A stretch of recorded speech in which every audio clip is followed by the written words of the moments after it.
Good afternoon, everyone. My name is Des McNulty, and I'm Assistant Vice Principal at the University of Glasgow. I'll be your host for this session today. Before we get started, I've got a few housekeeping messages for you. The webinar will be recorded and made available after the conference via the network members area. You can use the chat function throughout the session for general commentary and discussion. If you make sure to send to, in inverted commas, all panelists and attendees. If you have a question to put to the panel, please use the Q&A function on your bottom toolbar. Don't post panel questions in the chat as we might miss them. And for optimal viewing experience, please select to hide non-video participants. The instructions to do so will be provided in the chat function. If anyone's not got the program for this session and the draft declaration which was sent out, you can access it via the website, and we'll put a link to it into the chat. So again, welcome to this session. What I'm going to do now is hand over to Kerry Facer from the University of Bristol, who'll make the first sort of 10 minutes or so introduction to the topic under the heading of what can universities do on climate change. Kerry.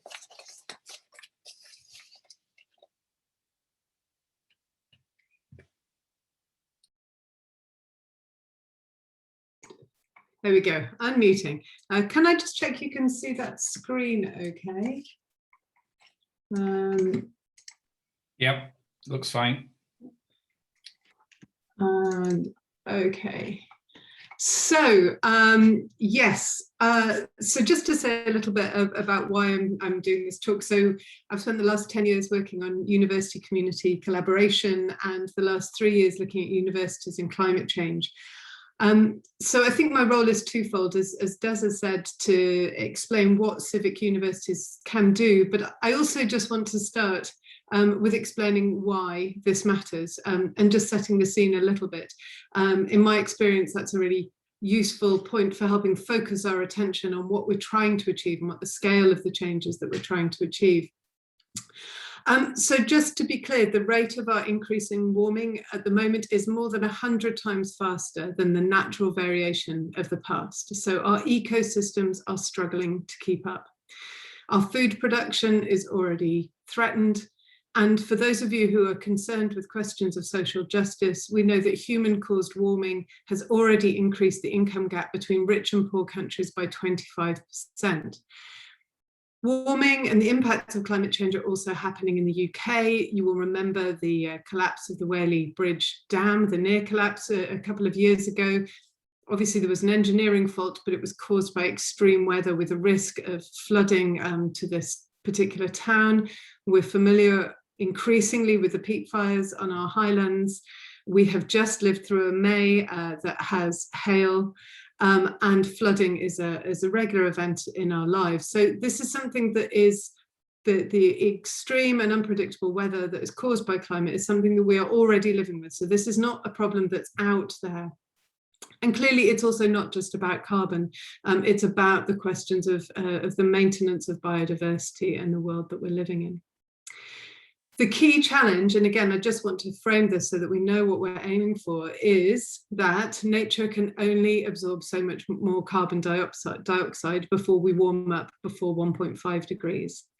And if we look at the projections that we're looking at for the next century, the current projections are 3 degrees warming. The last time the planet was that warm, there were camels north of the Arctic Circle. So one way of thinking about this is to think about our carbon budget. So the amount of carbon dioxide that we can continue to emit before we go over 1.5 degrees. In 1978, we had 70% less. Today, we had 70% left. And today we have 10% and dropping. And that's without taking into account any of the tipping points. So really what we're looking at here is the urgent need to reduce carbon emissions to zero, if we don't want to rely on a kind of future fantasy of hoping that we'll develop technologies to suck it out of the air. And what that means is we need to look at 10 to 15% emissions reductions year on year from this point on. So that's really where we're starting. So this is when we have to ask ourselves these questions. As individuals, as academics, as people leading universities, what role do we want to play together in preventing 3 to 4 degrees warming? What sort of world do we want to bring into being? And we are the generation that can do it, and we can start to do it now. Now, civic universities have really powerful economic and social roles. What we do matters. We've got huge numbers of students, we've got staff, we support nearly 1 million jobs. You've got the statement of business is born every 2 hours in the UK from universities. We've got investments. We own, well, actually, Oxford and Cambridge owns a hell of a lot of land. So there's a real challenge for Oxford and Cambridge about how they're going to use their land. But working out what we're going to do as a civic university really depends on how we define the problem. And I think it's worth thinking of this at 3 different levels. So at the top level, we've got the kind of geophysical problem, the problem of carbon emissions, which is what I've just been talking about. So the challenge there is to bring those down. But we can also think of climate change as having 2 other causes, 2 other issues. The first is the structural analysis. So the idea that the reason we are in this situation is because of an economic and social set of structures that are pushing us towards unsustainable growth. So our challenge in that situation is to figure out how we can start modeling and developing different economic and social practices. And then the worldview, or the foundational analysis of the causes of climate change, is a different one. And it says, actually, the problem is with our beliefs, our understanding, our sense of how we see ourselves in the world. And this is fundamentally an issue that's important to universities, because it's the argument that actually we need to shift from what we would call the kind of modernist worldview, where we see ourselves as separate from the planet, to seeing ourselves as part of, as deeply interconnected with the biosystems that we're part of. So if we think of climate change not just as those emissions targets, but all these different levels, we can see 3 clear roles for the civic university. So top level, probably the one that's most familiar to everybody, is this idea of the civic university as a material organisation. So we have a role here to prevent warming. So we classically here, what we're talking about is reducing our emissions. So one way of approaching this is for each institution to adopt its own carbon budget. So instead of just having a financial budget, you have a carbon budget. How much carbon is being emitted by all of these activities? And we can see that that sort of thing then plays out in 3 really key areas. Firstly, campus design. So we can see lots of universities really rethinking their campus, their energy supplies. Oberlin College was 0 carbon in 2020. Arizona State is already carbon neutral, although there's a conversation about what that means. Very clearly, what this means is we shouldn't be building new buildings that aren't 0 emissions. The second area is around transport, so rethinking the nature of the the car fleets that we might use, slow and reduced travel, online learning, telepresence. It's about time we manifested some of these hologram teachers that UCL have been playing with, and international partnerships for our research, rather than thinking that we always have to ship ourselves out there. And finally, land stewardship. So our material responsibility for our land and our buildings, and looking at how they're producing emissions. But the second really critical role for the material infrastructure of the civic university is in relation to adaptation. So there is some warming built in. It is going to be producing radical and unpredictable weather. So there is a critical role for universities to play an adaptation role.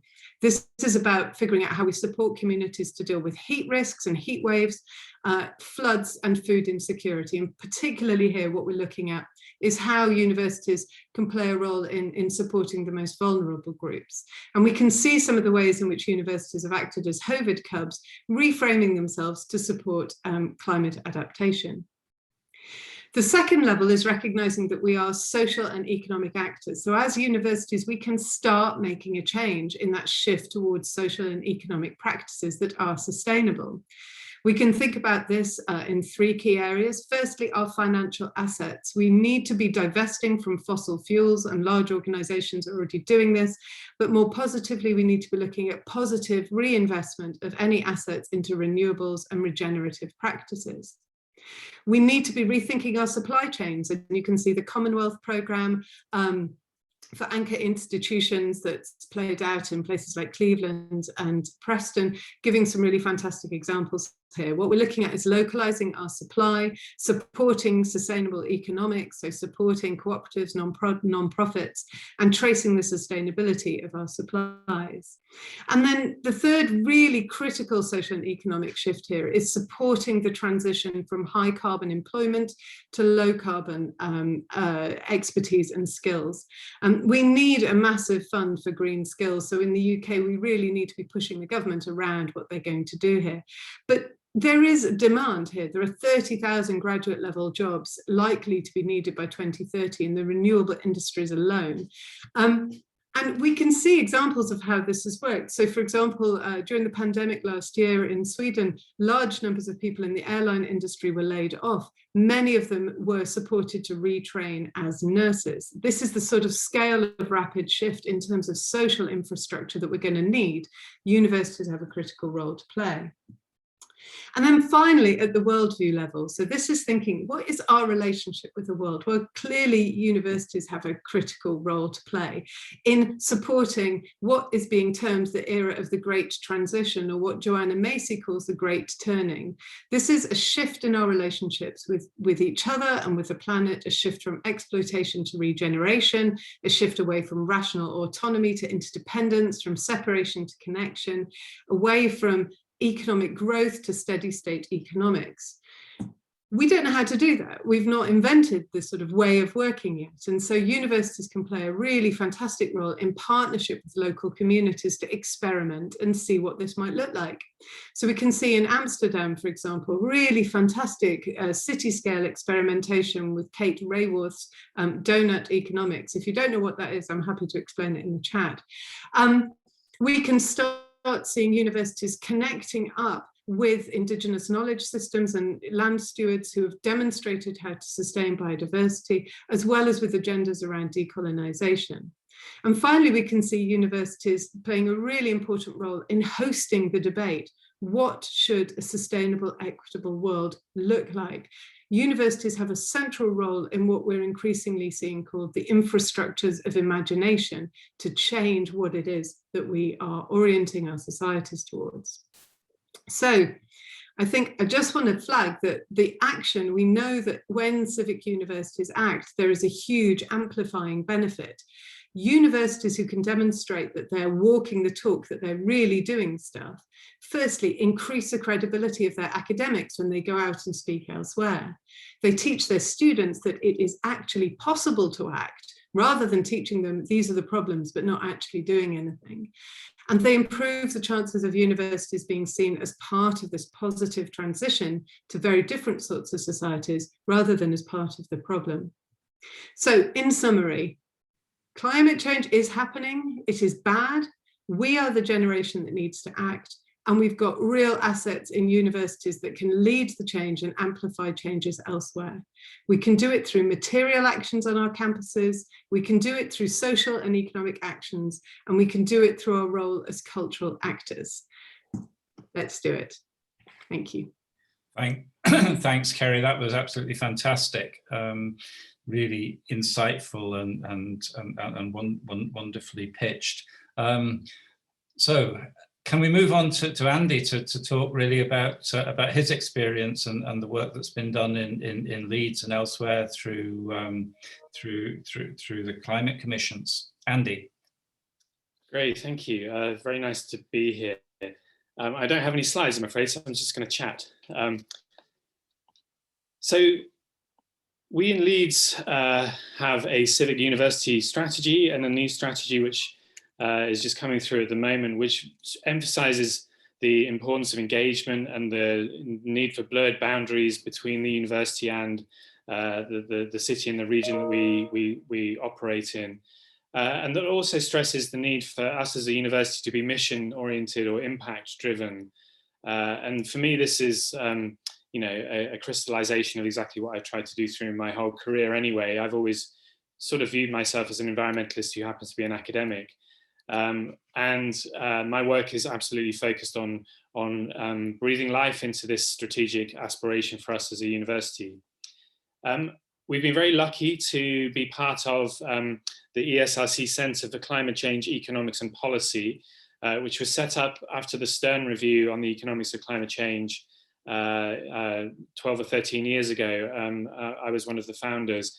And just as an example of how serendipity can be great in this space, once we got it up and running, there was a question about what I would do personally in this space. And at that moment, we had a request from what was then DEC, the Department for Energy and Climate Change, to do what was called a mini Stern review for a city, for Leeds.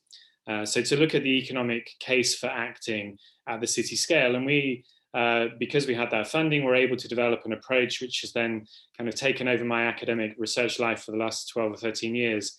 Looking at net zero plans for cities, looking at the economic case and the social case as well, and that helps to mainstream climate change action out of the sometimes rather peripheral and not very well funded environment and sustainability departments of city councils or city regions or combined authorities or regional government, whatever it is, and to mainstream it into the heart of housing or transport or urban regeneration or infrastructure or economic development, for example. So that was the start of this journey of me being a very much hybrid academic, actually sitting somewhere between the university and the city or various other cities as well around the world over the last decade or so. And then 2 years ago or 3 years ago, we were again lucky enough as a spin out from the ESRC Centre to win ESRC support for a what they called a Climate Network Plus. So that's in our case, the network is called PCAN, the Place-Based Climate Action Network. And this network works with 3 core cities, so Leeds, Edinburgh and Belfast. And initially we were asked to, by the ESRC, to try and bring in one other city to the network. And at the moment we have 15. So this is an idea that's kind of spreading and the logic of it I'll go into now. So the main focus for this was to develop a climate commission at the city or the local scale. And the commission is an attempt to, well, acknowledge austerity, to be honest, and partly, dare I say, also Brexit. So especially in the face of austerity, there was a real sense in Leeds that it's unfair to leave the climate agenda to a rather denuded city council with limited capacities, and actually at a very personal scale to 1 or 2 people in the city council who were somewhat overwhelmed with delivering a response to this systemic problem. And so we had a conversation in the best form of just chatting to friends and colleagues at the local level. And we said, well, wouldn't it be better to share responsibility for action across all the main organizations in the city, including the university? And so we convened a commission which brings together the main public sector, the universities, the NHS, the Environment Agency, the council itself, the private sector, the water company, the energy company, the transport company, some of the housing firms, and so on, and the third sector, so civic and community groups, faith groups, and pressure groups. And the aim was to share responsibility, but also to build new capacities for action and to facilitate different approaches which are less reliant on local government to deliver something which they probably couldn't deliver on their own. So the Leeds Commission was set up 4 or 5 years ago. And since then, as I said a second ago, we are now up to, I think, 14 or 15 commissions around the UK. So some of these are local level commissions. There was one in Croydon, there's one in Doncaster. Some of them are city level commissions, Leeds, Belfast, Edinburgh as key ones, but also York is coming through, Lincoln. And some of them are regional commissions. So we're in the process at the moment setting up the Yorkshire and Humber Commission, which I'll be director of, which looks after a region for 5.5 million people. That region emits more than 7 EU member states.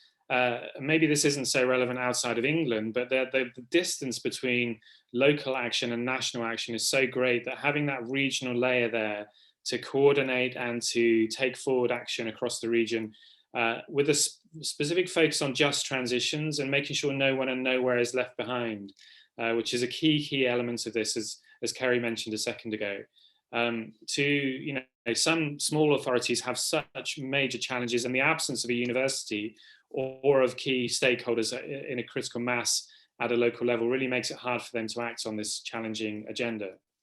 So the commissions are there to engage and convene and to act as honest brokers. And I would say universities are uniquely well placed to fulfill that role and to, we don't have a political axe to grind, we don't have a commercial axe to grind. Our engagement is all around impact and making that contribution to tackling a global challenge.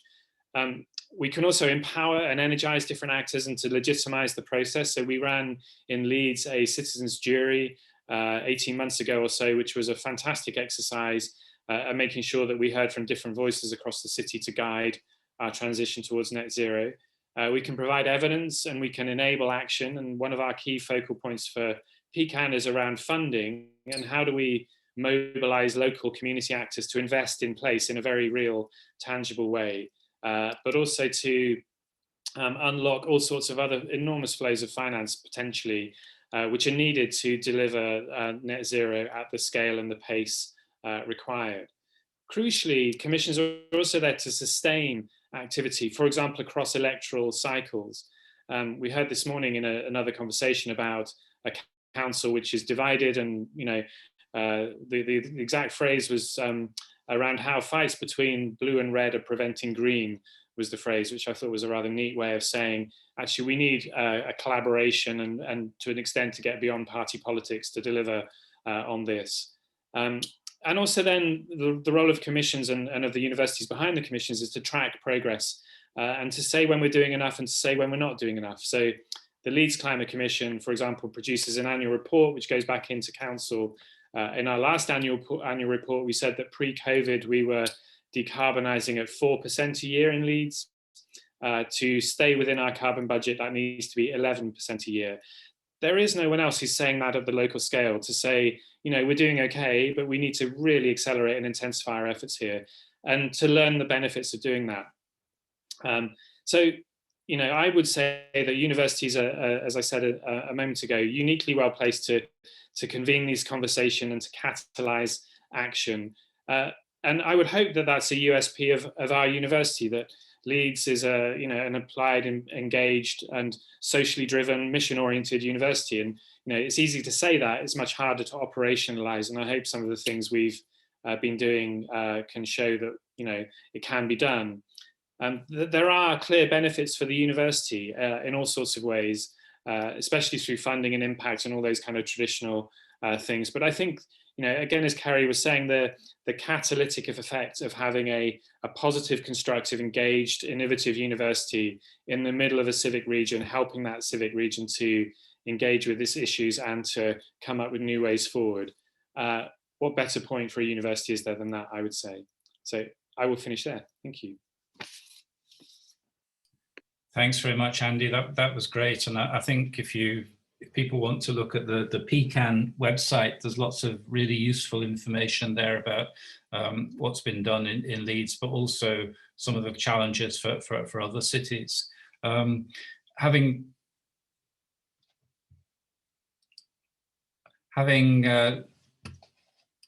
looked at Leeds, can we now turn to Glasgow? We've got Jamie Toney, who's the director of the Centre for Sustainable Solutions, and Duncan Booker, who's the policy lead for COP26 in Glasgow, which of course is in Glasgow in November. And I've asked them to talk about the joint work between the university and the city in the Green Recovery Dialogues that took place in November, with a follow-up meeting in February. So I think, Jamie, do you want to start off? And you both have to unmute yourselves. Yeah, so I can start off saying that it's been an absolute pleasure working with Duncan and working with the city in collaboration to think about sustainability and how we move forward to both sustainable and just transition.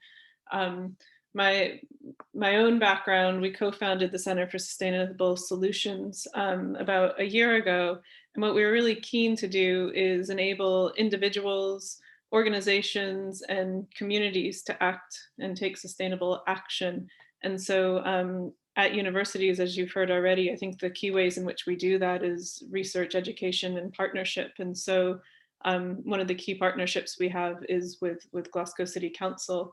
And just to say, when we're talking about sustainability and sustainable development, I think often people start casting eyes internationally and things like that.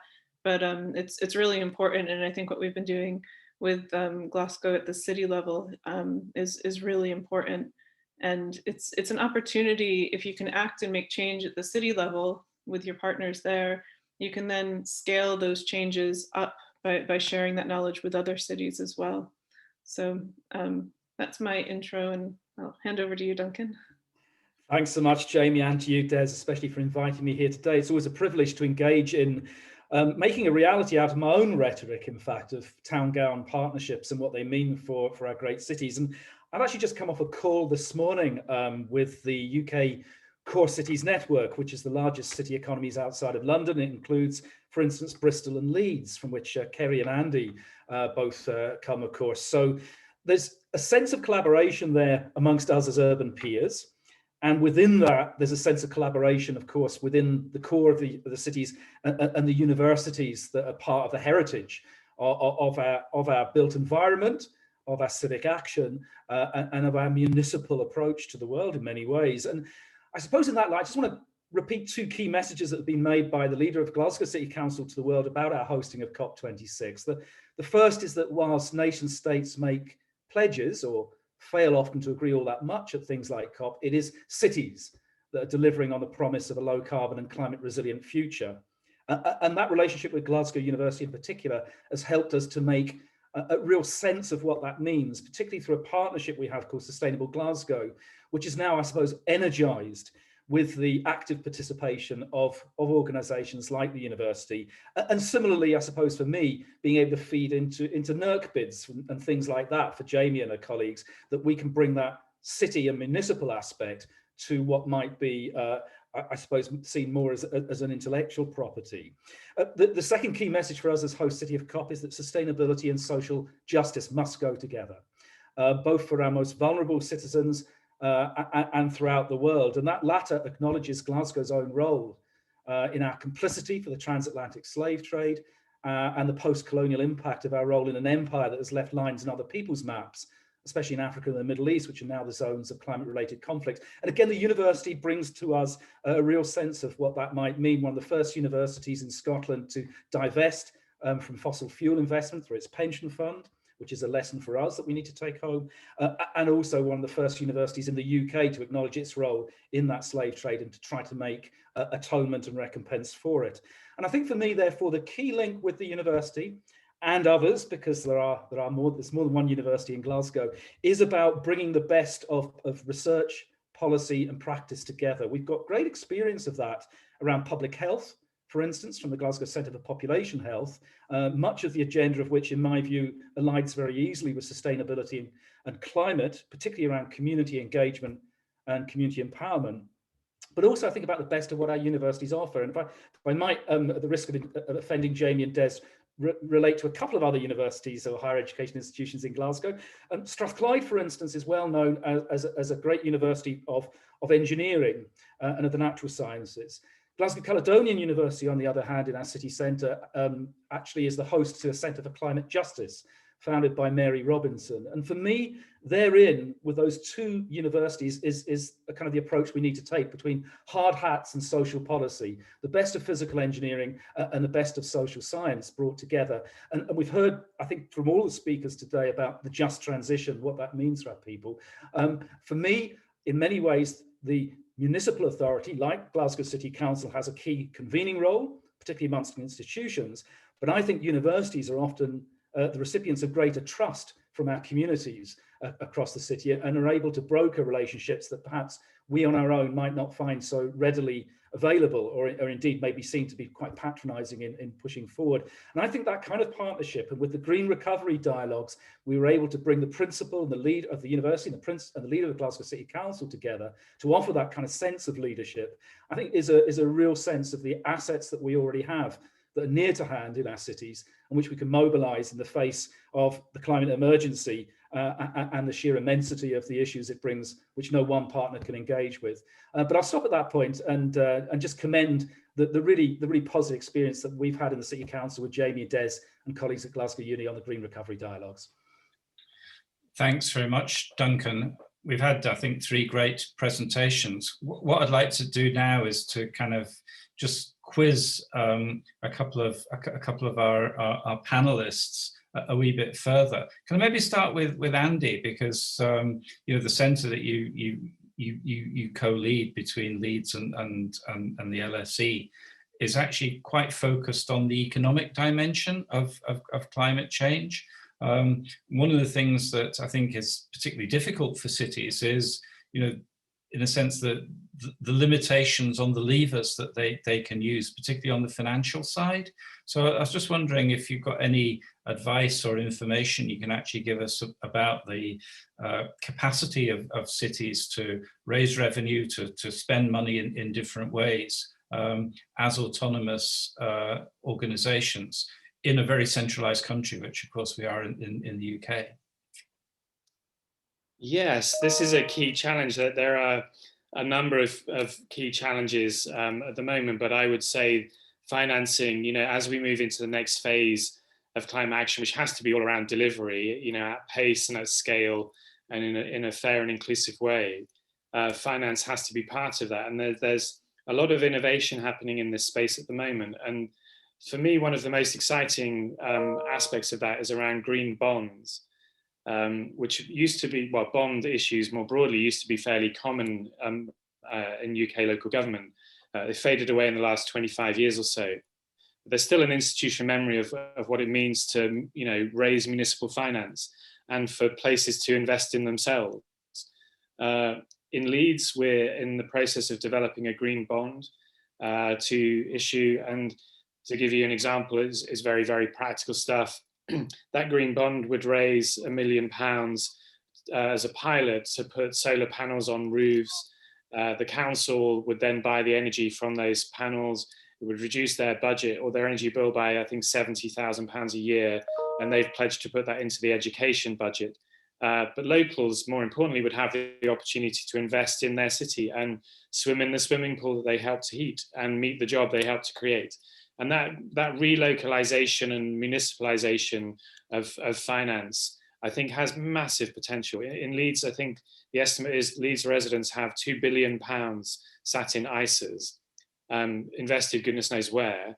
Imagine if we could mobilize, you know, even 10% of that to invest in local climate projects. I think the catalytic effects of reconnecting people to place and regenerating that civic and municipal spirit, I think, could be enormous from doing that. And that there's a lot happening around the UK in that space at the moment. So, you know, there's a pressing need and it's an emergency. We need to deal with this quickly, but there's also a lot of innovation happening right at the moment. Thanks very much, Andy.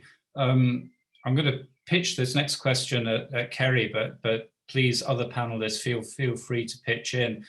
Kerry, you raised the issue about green jobs and the opportunities for employment. Now, some of these jobs are going to be graduate jobs, but quite a lot of them won't be graduate jobs. They're in a sense technical or practical jobs. Is there a kind of pressing necessity for universities in taking forward this green agenda to work more closely with the further education sector and indeed with those other organisations trying to get people from poorer communities or from disadvantaged backgrounds into jobs?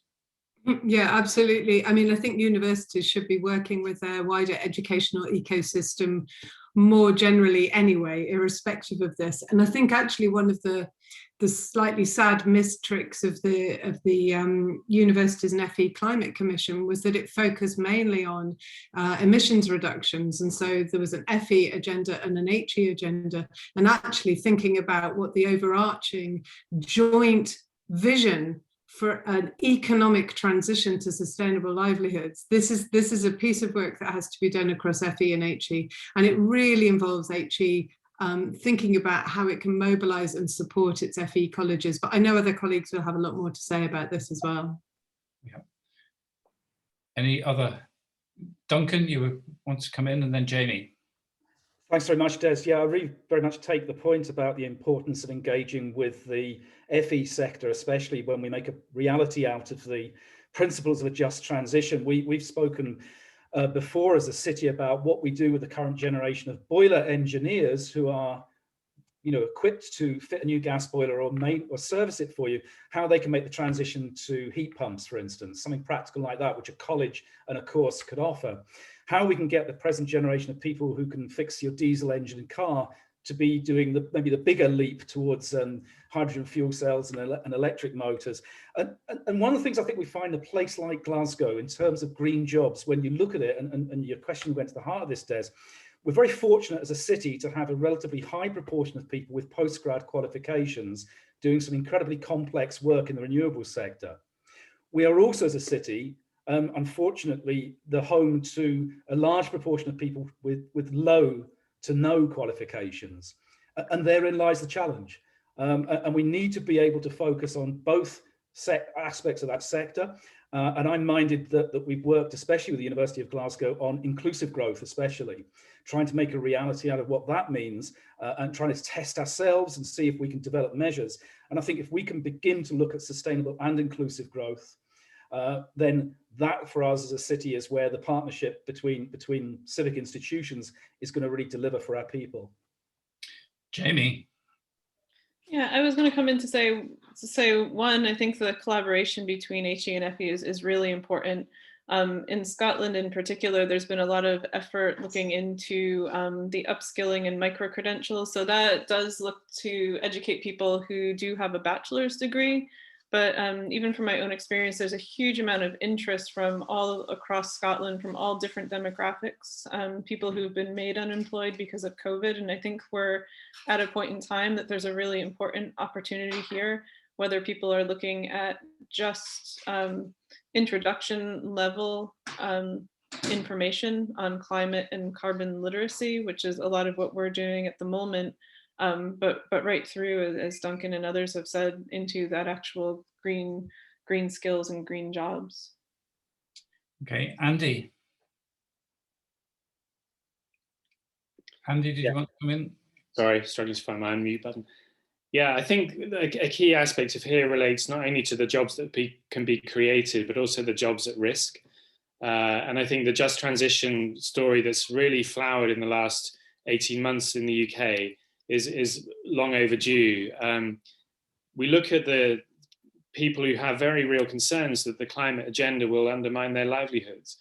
And it's easy to dismiss them and say, oh, you know, you're dinosaur industries and, you know, you need to reinvent yourself and so on. But there's a kind of Norman Tebbit-esque argument there, isn't there, about get on your bike and do something different. I think we need to be much more actively engaged in channeling the good things towards the areas and the people and the sectors and the communities that feel threatened by this climate agenda. And a big part of that for universities, I think, is around the continuing education sector. You know, you might say that many of the young people may not be going into those industries anymore, but there are lots of people in those jobs who need support retraining and shifting from one, you know, high carbon role to to a low carbon role. And I think collectively we need to be doing much more to help those people that you know are afraid of this transition for good reasons, actually, and helping them to come on board and feel positive about it. Kerry wants to come in. Yeah, so I just want to make one point as well, which is that we're going to need the arts and we're going to need imagination. We have to rethink our societies profoundly. So there is some concern I have around us just framing everything as a green skills conversation, a kind of replacement of one set of skills with a different set. What I'd like to see is something way more ambitious. I'm thinking about the GI Bill after the Second World War, where people who are moving from high carbon jobs are funded and supported to do degrees and education in whatever subject interests them. It is quite possible that some of our boiler engineers will want to be politicians or philosophers or artists, not only renewable energy engineers. So I think it's really important to think about the fact that, you know, one of the visions that we have to develop here is not just of this kind of world of slog and struggle and difficulty that we're going to be facing, but actually imagining a future that we want to move into. And so for that, we need artists just as much as we need different sorts of plumbers. Yeah, I mean, agree with that broadly, but can I just ask you, and this maybe to Kerry again, but other people can pitch in. I mean, you made the point about how universities are going to have to reimagine themselves and think differently about what they're doing in order to take this agenda. Mm-hmm. How receptive do you think universities are to this? You know, I mean, you know, along a spectrum of 1 to 10, you know, have we moved beyond 3 as yet? And what are the barriers to the shift that you're really looking for? I think we're at a really interesting moment right now. So I would say if you look at past evidence, I'd say we're not particularly high on that scale, but I'd say we are at a moment of really significant potential change right now. So our job is to figure out how we open up that moment of possibility.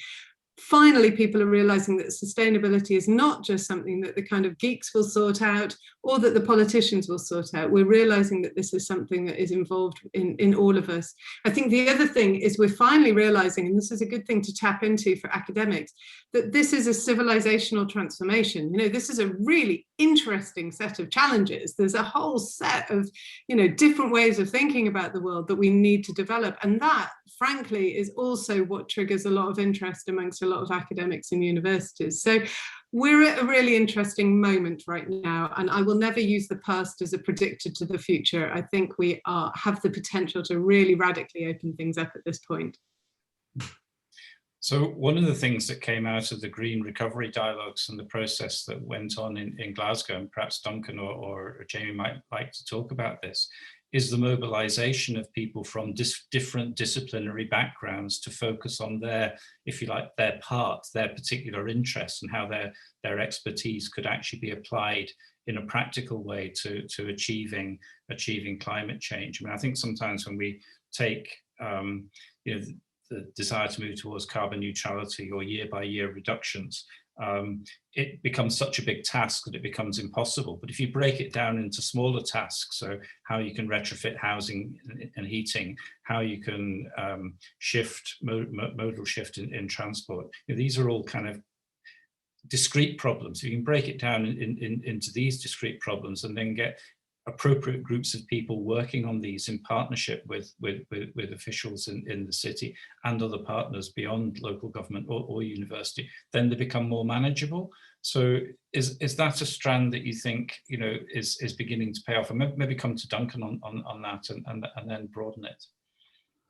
Thanks, Des. That's certainly been my experience of when I've been able to not only on an individual basis to engage with a big institution like a university, but when you begin to realize that a university itself is a kind of federal structure of different pieces, that you can then engage with your colleagues and find where perhaps the best niche can be developed for these things to build confidence and the relationship. And I think one of the good things about relating to the universities in that respect has been, and I think this was used as an expression earlier on, is the conversation. Acknowledging that actually we're not in receipt of the solutions, though some of them may require big engineering and big data too, something the universities are particularly good at, unlike institutions like my own. But that actually going to something Kerry said, you know, the relationship with the Arts and Humanities Research Council is perhaps a stronger one through the universities for me than with other aspects.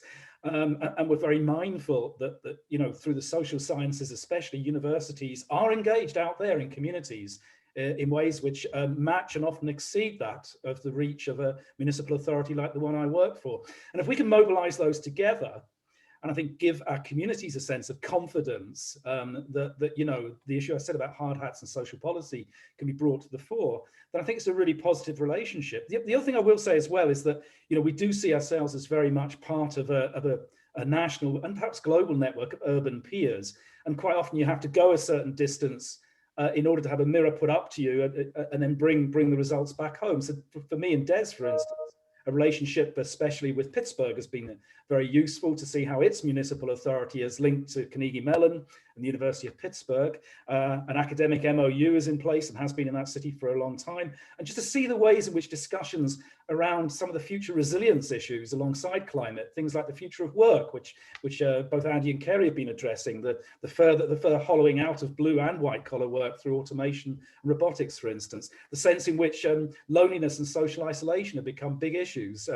Single person occupancy will become the principal tenure type in this city here in Glasgow within the next few decades. And whatever you think of the implications of that, the state cannot be in loco parentis if people aren't looking after one another. So all those issues that come to the fore are ones where I think universities bring the intellectual capital, the municipal authority like mine brings the access perhaps to on-the-ground services, and together we can begin to get into that conversation, in this instance with the climate emergency at the forefront, and I think with a sustainable and green recovery from COVID as a real possibility too. Great, thanks, Duncan. Going back to, universities have to change culturally in order to do this. I mean, cities presumably need to do that as well. I'm just wondering whether Andy would like to say something about how, the process of setting up climate commissions has actually changed mindsets in the cities that you've been working with, as well as within the universities.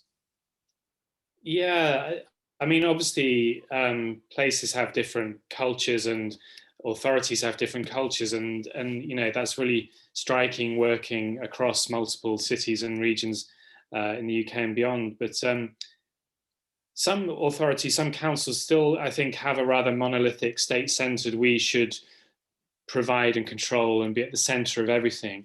And the culture shift needed to switch into much more of an enabling role and much more of a partnership-based approach to things sometimes is difficult. I mean, some politicians in particular, I think, need to, grandstand and show that they can do things, and others are less inclined to do that.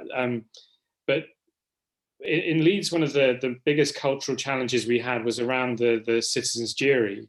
The commission set up and funded and ran that citizens' jury.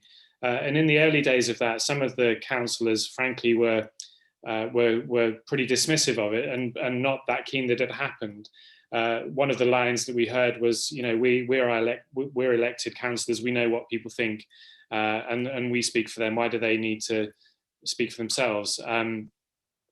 Actually, after the citizens' jury had run, that catalyzed a change in the culture. And I think now, we have a much more engaged, much more participatory approach, much more deliberative rather than representative democracy, which is more prevalent. And to me, that's really, really positive and a great outcome. It was probably long overdue, but that culture change isn't always easy. And, it's something that needs to happen in a very specific way, given the particular context that councils operate in. Great, thanks very much.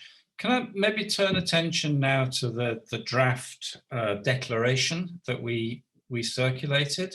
The Civic University network itself, came out of agreements between cities and universities, or towns and universities, civic agreements in that sense. And the network is a way of aggregating these agreements together and exchanging good practice and advocating for this type of approach. One of the things that has characterized movement in climate change has been declarations. I mean, there was the municipal declarations at Paris, where the cities got together to say what they were going to do. So one of the questions we asked ourselves, I guess, was if universities are going to take forward cooperation with cities or place partners over the next period, then what kind of a declaration of doing that would actually bind together these different kinds of activities? And we had a go, I mean, as Kerry contributed to this quite a bit, we had a go at trying to frame a declaration that might actually capture the direction of travel here. I mean, if everybody agreed with it, we could take it forward, and it could be one of the things that could go to COP26. But what we thought we'd do is kind of frame it out and see what people thought about this. I mean, is it adequate? Does it cover enough ground? Does it cover too much ground? Actually, is it further ahead than where universities and cities might be at the present time. We thought it would be a useful exercise to kind of write this out and then see what people thought about it. Now, I'm going to ask 1 or 2 of the panel members about the draft declaration to make their comments on it. But just as an exercise, we're going to do a polling between across the audience here. So we're going to ask you 2 sets of questions, and we'd like you to respond with a yes, no, or don't know to give us a background as to what is happening across the sector. So there will be some polling coming up on your screens shortly, and if you can respond, then that would be really, really helpful. But maybe I could come back to Kerry to talk about the declaration and the different strands within it in the first instance, then I'll move on to other panel members. Kerry. Well, I won't talk about all the different strands within it. I think simply what we're saying is, we know that ambitious statements to which you ally yourselves publicly and where you create a community of practice around that statement are incredibly helpful in terms of helping people do more together than they would do on their own. And I think that's what underpins this, is how to pull different groups together so that we can achieve more together and learn from each other. One of the things I would suggest is, I think, a really stretching targets in terms of year-on-year reductions of carbon emissions is really important. I was very pleased to hear Andy talking about Leeds, if you like, reflecting on its own emissions year on year, rather than a kind of long-term by 2030, by 2050 target, which can tend to allow people to kick things into the long grass. So that, for me, is one of the really key elements of any climate declaration. Okay, Jamie, do you want to comment on the text? Yeah, no, I think it's a really good idea. I know the University of Glasgow is ready to sign up to a declaration like this. We did set our declaration for 2030 in terms of our targets, and we're also looking at our year-on-year contributions to carbon emissions and how we get those down and what we do if we overshoot where our targets are going. So I think by holding the universities who are interested in signing up to the declaration to this, it gives more credence to the universities to make sure that they are moving forward on this agenda. It opens up conversations within the university as well. The awareness raising and the opportunities for us to engage at the grassroots level with our students and staff, not just academic staff, but professional services staff as well, are really engaged with this. So I think this is an excellent idea to try and spark more action to moving forward with this. Andy?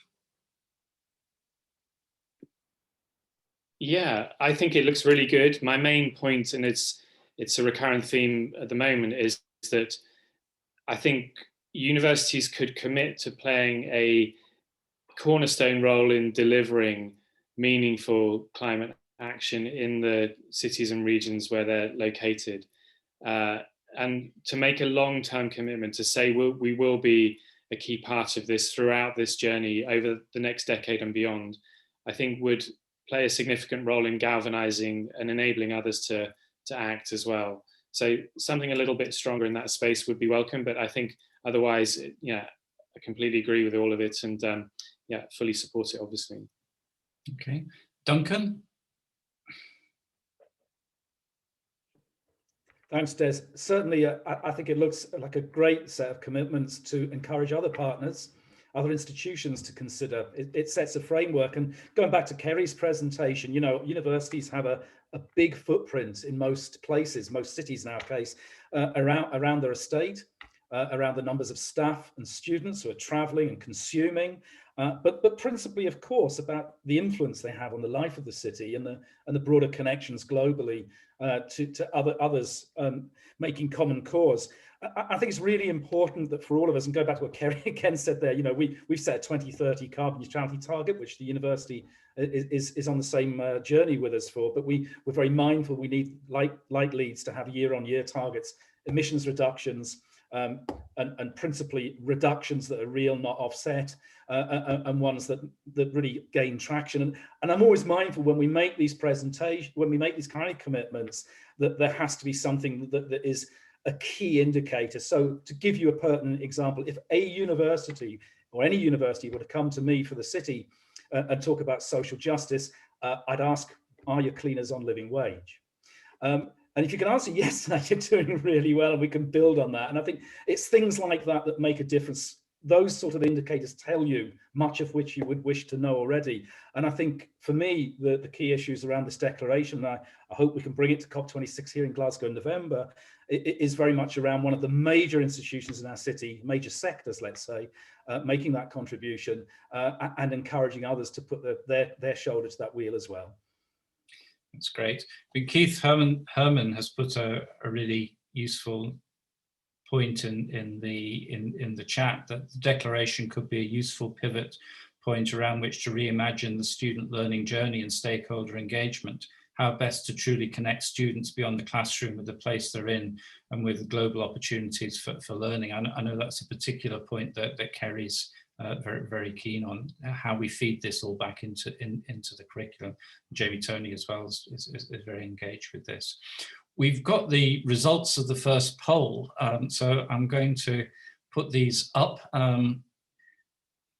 So you'll see that 57% of universities have action plans, 76% are mobilizing research and teaching efforts, not doing so well on the providing opportunities for students and staff, or at least there's a bit of doubt about whether there's full information about that, and then better again on whether the university is co-creating and implementing innovative and practical solutions. So it does actually show that there's a number of activities going on. Duncan, you wanted to come in?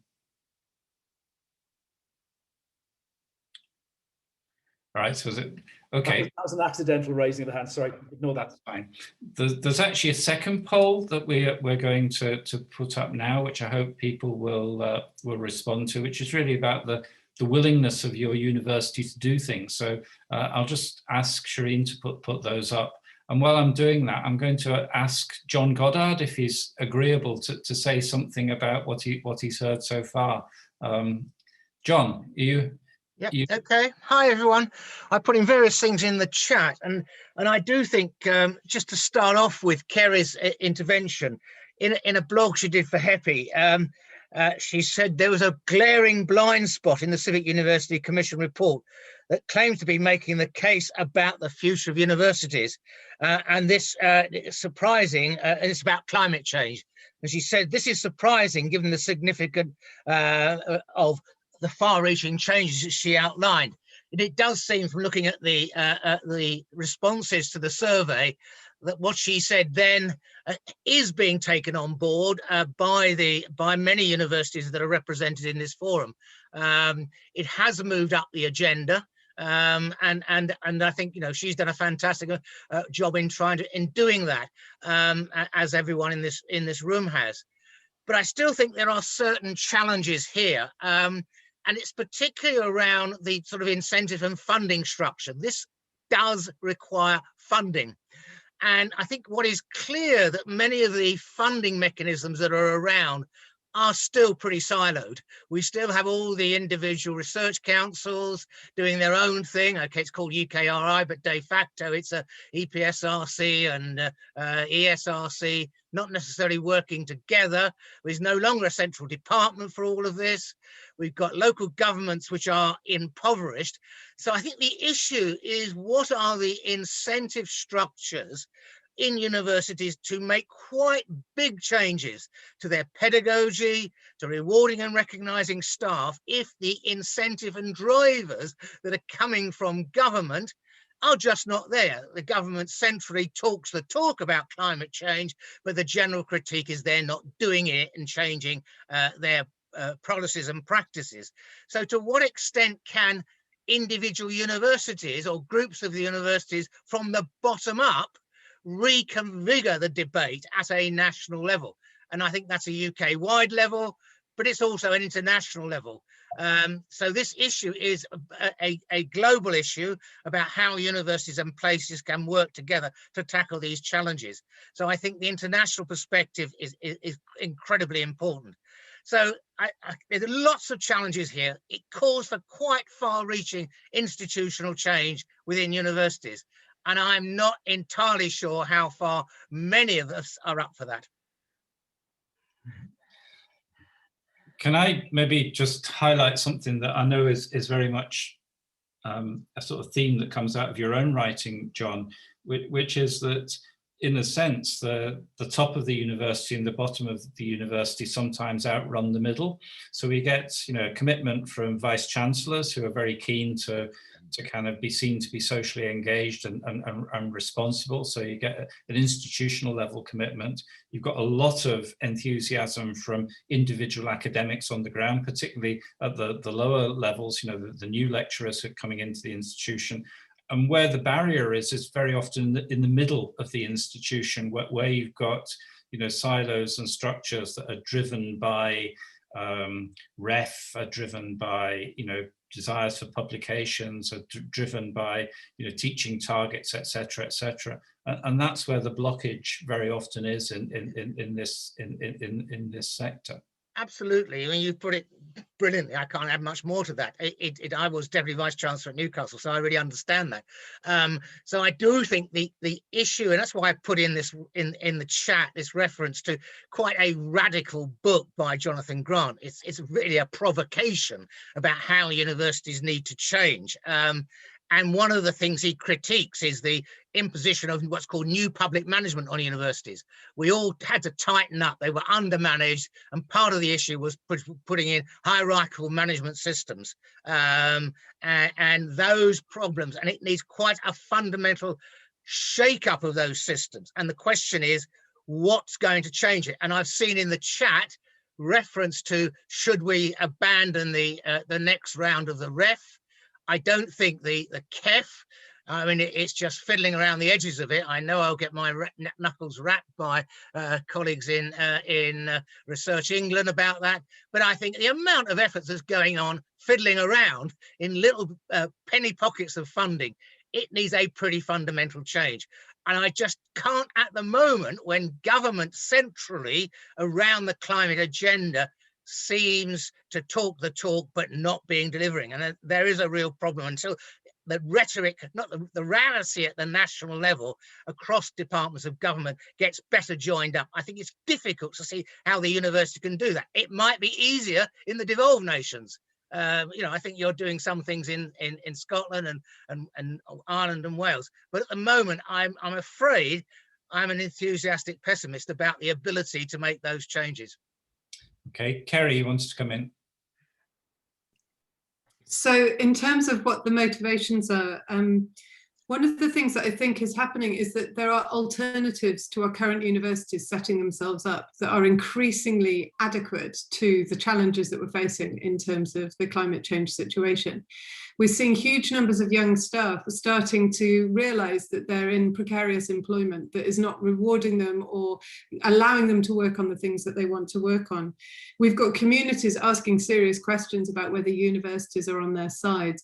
My general feeling is, given the huge changes that we've seen over the last year in terms of delivery and facilities, we've got shifts to online environments, we've got the possibility for micro credentials, we've got the possibility for funding to take place in very different ways. My very, very strong belief is that, frankly, unless universities get actively involved in this sort of work, other actors, other educational settings are going to fill the gap. The other thing is I agree with you, John, that funding and structural changes are needed, but some of the things that we're talking about here involve the imagination, and they involve academics coming together to say, let's teach things differently, let's do things differently. And some of that you can run within existing systems. So while I think funding and structure is often a real issue, a lot of it is also fundamentally about mobilizing people's belief that this is an important agenda, that we want to teach in different ways, and to create some opportunities to do that. And some of that is about really, frankly, asking ourselves as academics whether we are comfortable with staying with what we're doing, or whether we might occasionally want to take some risks and do something a bit different. Just a quick response to that, Kerry. I think what would be a mistake is, we've seen this in the whole technology transfer world, is to say all this activity in the intermediate space. The government response is you need to formally set up intermediate organizations. We've had that with catapults and all sorts of other things.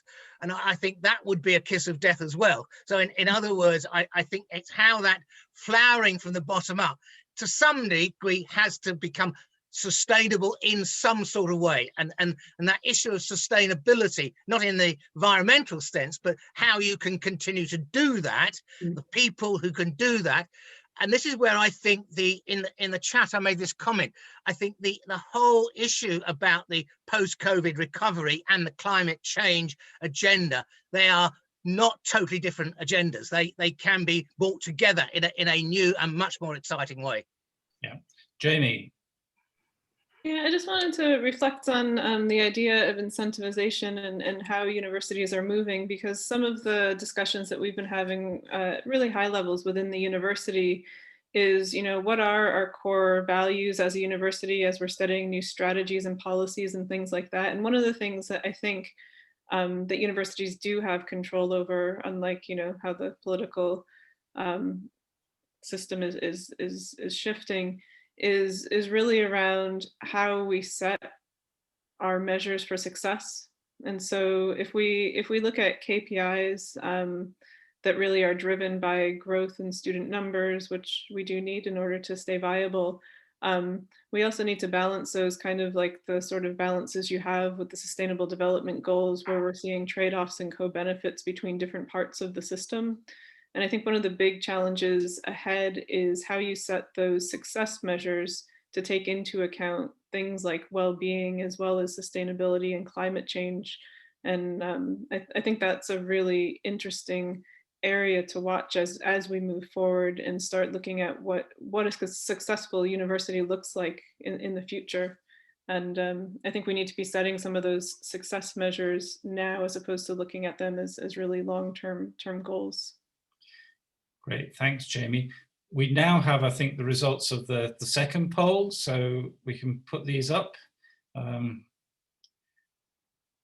So the first question, over half the universities would be prepared to set challenging institutional goals, which is good. Nobody said they wouldn't be prepared to do that, but 45% said they didn't know, so that's interesting. Very strong endorsement of the UN's Sustainable Development Goals in the strategies. Is the university prepared to engage at city regional scale? Yes, overwhelmingly, 88% of people saying so. Would a university prepared to consider wider environmental impacts that broaden the scope of climate action? Yes, 71%. So that's good. And then the final question was, would your university be prepared to adopt an inclusive participatory approach in working with civic and community partners in linked to just transition? Again, 77% say yes to that. So I think these are very encouraging responses, actually. You know, so people, at least on this call, they're not vice chancellors, but there is a sense in which people feel that these are things that their university would be prepared to do. So maybe that gives us a basis for proceeding with the declaration and seeing if we can link it with other approaches. We'll take this through the Civic University Network, but maybe think about whether we can actually link it in with, you know, Universities UK or other mechanisms to kind of push that agenda forward as a declaration, and link it in as well, I think, with some of the cities parallel work that Duncan will be familiar with. So that's great. I'm now going to ask our colleagues from Boston to speak, because I think, you know, we've had a real good conversation about what might happen in the UK, but the UK is only part of the world here, and there's been a fantastic set of developments in the United States in terms of city-university cooperation and collaboration. So I'm going to move over now to Jackie Ashmore and ask Jackie to kind of introduce what's been going on in the USA and specifically in Boston, if she would do so. Thank you so much, Des, and it's just wonderful to be here with you all today and to hear this incredibly wide-ranging discussion of really important topics for us all to grapple with in universities wherever we are in the world. I guess I'll just start by sort of outlining a little about the city of Boston and its relationship with Boston University, also acknowledging that the city has fruitful relationships with the other local universities that are here as well. You may be aware we are a university-rich city with lots of opportunities that arise from that.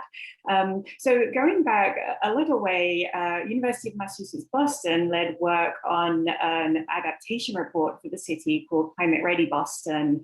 And then in 2019, Boston University led work on mitigation. That was the Carbon Free Boston report, and that was identifying pathways for the city to be carbon neutral by 2050. One of the things I'll mention, given this has kind of been a consistent thread throughout the conversation today, is that Carbon Free Boston was notable in incorporating equity considerations throughout all the work, and in addition published a separate report focused on social equity to really kind of put the spotlight on that. And so kudos to Carl and his colleagues for ensuring that that got incorporated in. In terms of the sort of framework that supports this relationship, we have a Green Ribbon Commission. This is just one example of the city commissions that Andy Goldson spoke of earlier. And Boston's includes representatives of the universities, BU's President Brown sits on the Green Ribbon Commission, but also other senior representatives of large local companies, utilities, and other civic institutions. That Green Ribbon Commission has a higher education working group with many universities, including BU, very well represented on that. And that just really facilitates an ongoing dialogue around how can the universities support the city, what needs are we able to serve.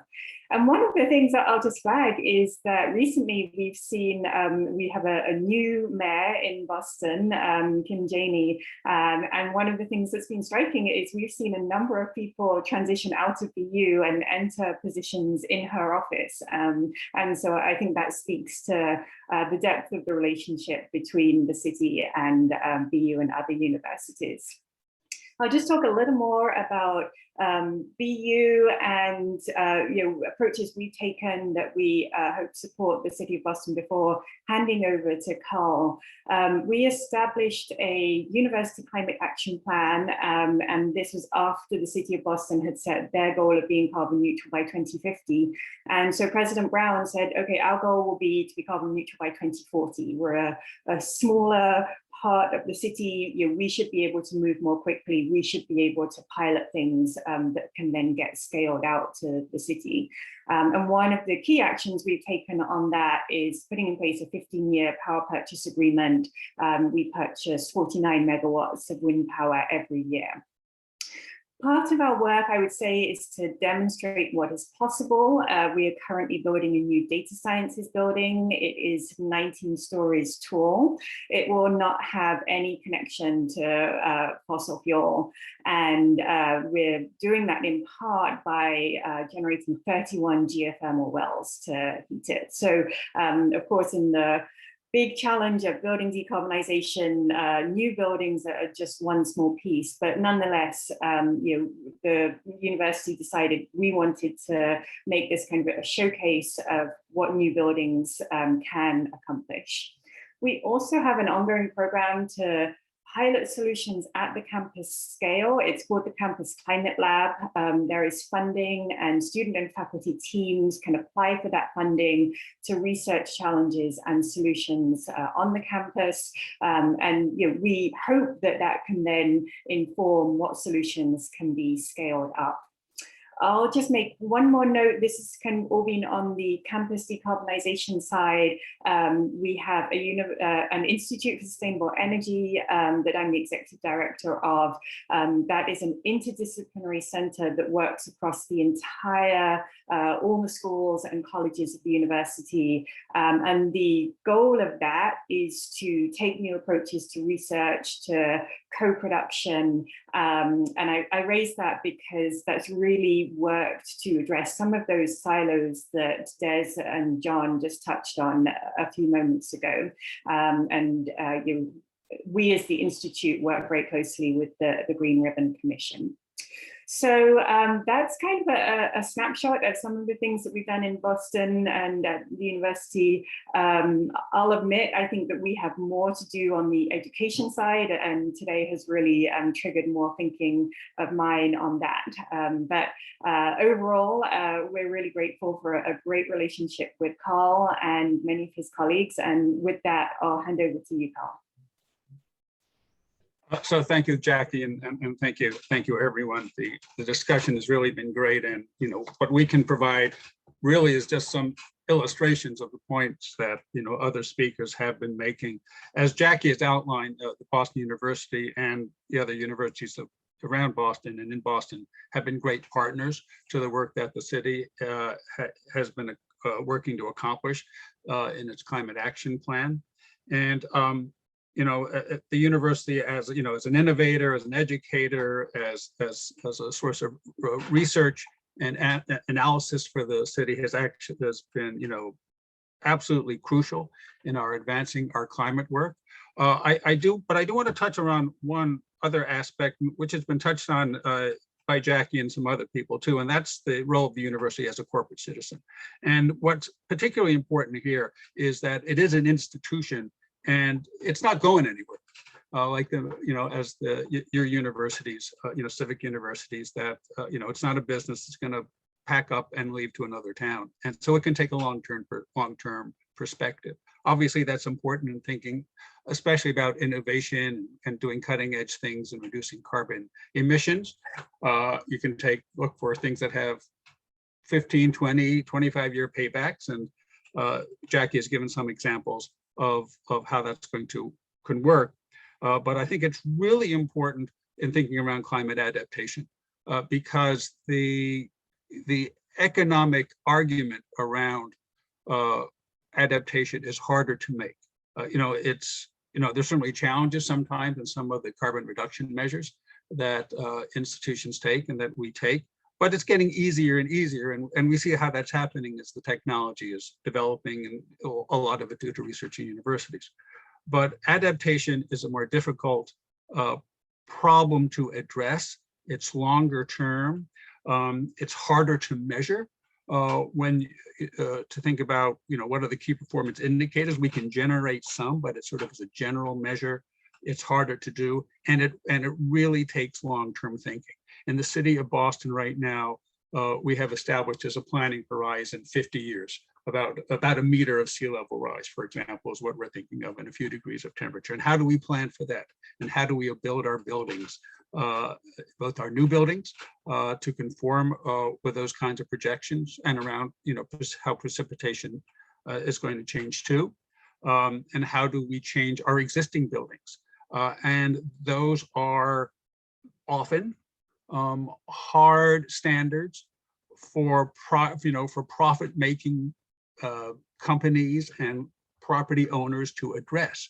But Boston University isn't going anywhere. MIT, Harvard, UMass Boston, they're not going anywhere. So they really are in a great position to help the city think about this, and to set an example for the rest of the city in taking the steps and building the measures that we take over time into the work that we all do together. I also think it's important in thinking about more globally, as Carrie mentioned in her initial remarks about the systems, because especially when we think about adaptation, we need to think about land use. How are we using our land? How both where we're already occupied, or land that's not land that we want to protect, or maybe in instances land that we want to withdraw from. How do we change the transportation system, not only to reduce carbon, but as changes in the climate, in flooding and in heat start to disrupt our transportation infrastructure. And then of course, as many other people have mentioned, how does that affect equity concerns in the city? How does it affect poor communities or communities that have been neglected, who may not be as well served by the transportation system, or may live in areas where there is less green space? How do we think about that whole package of things and our relationship to the environment? Thinking about adaptation that is required, because obviously, as I don't need to explain to most of you, that even if we are enormously successful in reducing our carbon emissions, the inertia that's built into climate change is going to carry it forward for decades, and our environment's going to continue to evolve in ways that are going to require us to respond. So I think that's a particularly important role that universities and our other major institutions, especially say in the healthcare system, major hospitals, need to take. One other point I want to make, and Duncan talked a bit about this, that cities are making, a lot of cities around the world are making very concrete commitments about the changes they're going to make for sustainability, and are already putting changes into effect and showing results. There are extensive networks, global networks of cities like C40, the Global Covenant of Mayors, and ICLEI, that are working together to advance that cause, to share information, share share lessons learned, share policy development and innovation, so that we can all move forward together. And I know that to see that universities having that kind of international and global linkage, so that we can spread the word of change and what works faster and more effectively, and to bring that network of cities together with the global network of universities is really a very strong and productive measure, and has enormous potential to move us faster in the direction we all need to go in.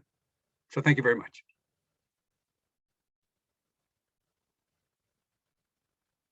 Thanks very much, Carl, and thanks, Jackie, for that.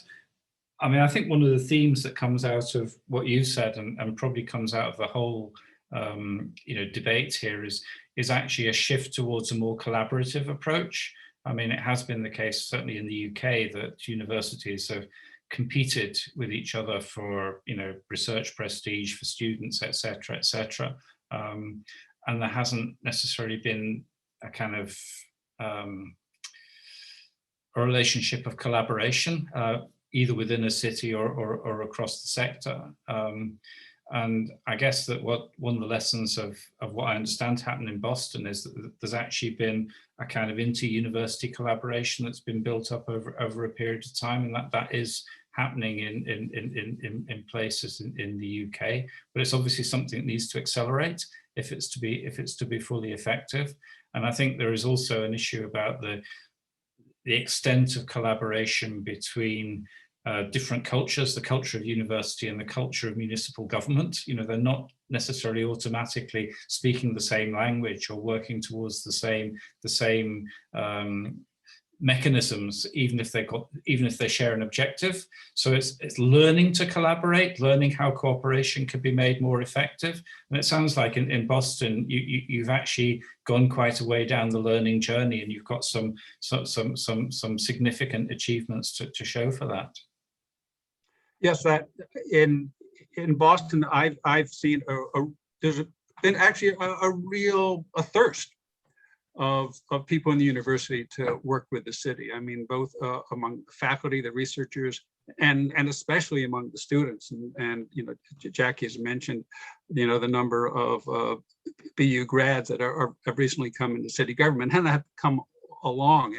And actually, the challenge has been more to up on the city side to help researchers in the university actually shape their research agenda in a way that's practical for the city, because that, and it's that people used to develop, in the academic community, and they tend to have with a theoretical or a very long-term research agenda. It's hard for them to see the practical needs of a city, even though I value very much the academic approach, but as a city official, I need things that I can put to work. Yeah. Either now or in the next couple of years, and that's the challenge to match things up. Things that go beyond prototype are actually reliable. Okay, now we've got 5 minutes left, and I'm going to hand over to John Goddard for some closing remarks. John. Hi, I'm not video. Someone's going to. Okay. I can't get it. Can the organizers put my video on? I can't do it. Okay, yeah. That's it. Thank you. Right, great conversation, and I think been putting a lot of things in the chat, and I guess one of the things that really, picking up your last remarks, Des, I think this whole issue of incentives to collaborate and bring together different cultures within universities, within local government, and within civil society, the community and voluntary sector. We need to move away from a sort of market-driven model of doing these things. The market won't produce these solutions, and by and large, much of what goes on in the UK is framed in the Higher Education Act as far as universities, which is predicated on competition, about hierarchies, about peer rankings, and all the rest of it. And Kerry's put a fantastic idea into the chat, which I think the Civic University Commission should, Civic University should take up. What would a new Higher Education Act look like that can tackle some of these impediments to these both immediate and long-term challenges of COVID recovery and climate change? So I do think there is a really practical thing to be doing here. There's a lot of legal expertise, it's a big idea which I think we should talk about in the network. What would we want from government to make it more possible to do the things that Kerry's and others have spoken about in their agenda? And I think that act should involve something that transcends higher education into other parts of government, and does interact with other things that are coming down the pipe, like the devolution agenda, the shared prosperity fund. So I think there is a role for the Civic University agenda to get into what I would call the political economy of all of this. Up until now, we've been a little bit cautious, and I think we need to be a bit bolder, and I think that's going to be very critical. So that's both the long term, and I think I like Carl's last point, we also need to be doing things here and now. So it's here and now. This is what we're doing, what we can do. These are the obstacles, and this is how we can overcome them by getting some form of regulatory change around it. Okay, thanks very much, John. And can I, we're coming to an end now, but can I thank all our panelists and speakers? I think we've actually had a fantastic conversation. Can I thank everybody who's been involved with this for engaging with the session today? I hope you found it useful.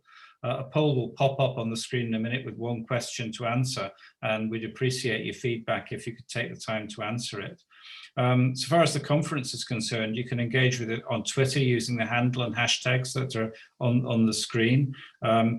Be sure to visit our conference discussion board on Padlet, which is available. There's lots of helpful resources in the members area, which is free to join.